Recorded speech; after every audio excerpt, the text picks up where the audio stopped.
மன வழிகளை அல்லாஹ் தஆலா எப்படி புரிந்து கொள்கிறான் என்பதற்கு ஒரு முக்கியமான ஒரு இடம். அப்ப அல்லாஹ் அந்த ஆறுதல் சொல்லக்கூடிய ஒரு இடம் தான் அந்த இடம். அல்லாஹ் தஆலா வழிகளை புரிந்து சில சூழ்நிலைகளை அல்லாஹ் தஆலா மன்னிக்கிறான், பொறுத்து கொள்கிறான், ஏற்றுக்கொள்கிறான். அப்போ ஒரு மனிதன் எல்லா எண்ணங்களுக்கும் பதில் சொல்ல முடியாது.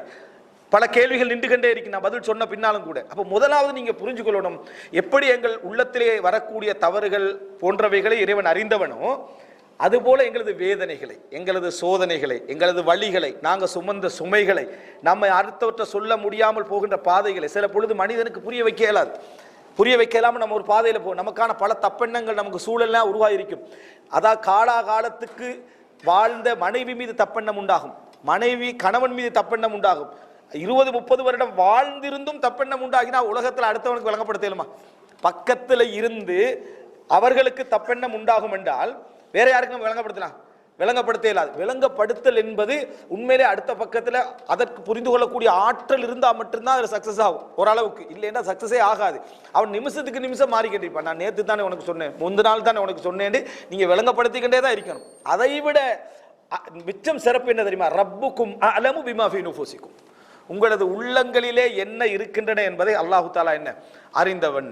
அப்படி என்ற அந்த ஒரு பகுதியை நம்ம தெரிஞ்சு கொண்டோம் என்று சொன்னா, இன்னல்லாஹ லா யுதிஉ அஜ்ரல் முஹ்சினீன், நீங்க என்றைக்கோ செய்த ஒரு வேதனையான சுஜூது அந்த நன்மையை கூட அல்லாஹு தஆலா என்ன செய்ய மாட்டான்?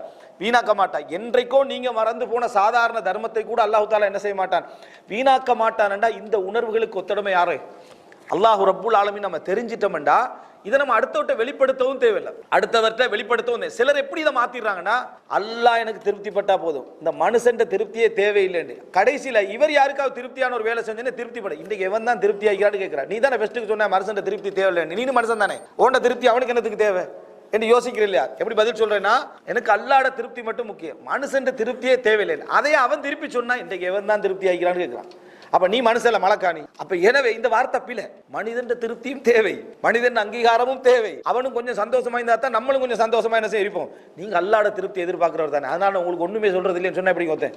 நீங்க எப்பயும் அல்லாஹ்வோட திருப்தி எதிர்பார்த்து வாழ்றவர், ஆனால் உங்களை நான் மதிக்கிறதே இல்லை அப்படின்னு ஒருத்தர் சொன்னார்னா வேதனை வருமா இல்லையா? இது பிழையான ஒரு நடைமுறை. எல்லாருக்கும் வேதனை உண்டு, எல்லாரும் ஒரு அளவுக்கு மருத்துவர்களை திருப்திப்படுத்த முயற்சி எடுக்க வேண்டும்.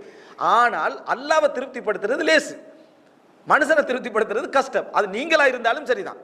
60 வருஷம் குஃபுர்ல இருந்துட்டு லா இலாஹ இல்லல்லாஹ் முஹம்மது ரசூலுல்லாஹ்னு சொன்னா அல்லாஹ் தஆலா திருப்தி அடைஞ்சிடுறான். மனுஷனுக்கு 60 வருஷம் நல்லது செஞ்சுட்டு எதையாவது ஒன்றுல மாத்தி சொன்னான்னு வைங்களேன், அவ்வளவுதான். அப்ப தலைகீழ் ஆயிடுவான். இதுதான் வித்தியாசம் திருப்திக்கு. இதை நம்ம புரிஞ்சு கொண்டுட்டு ரப்புல் ஆலமீன் தான் உலகத்திலேயே என்ன மிகப்பெரிய ஆறுதல் என்பதை என்ன செய்ய வேண்டும்? நம்ம புரிந்து கொள்ள வேண்டும்.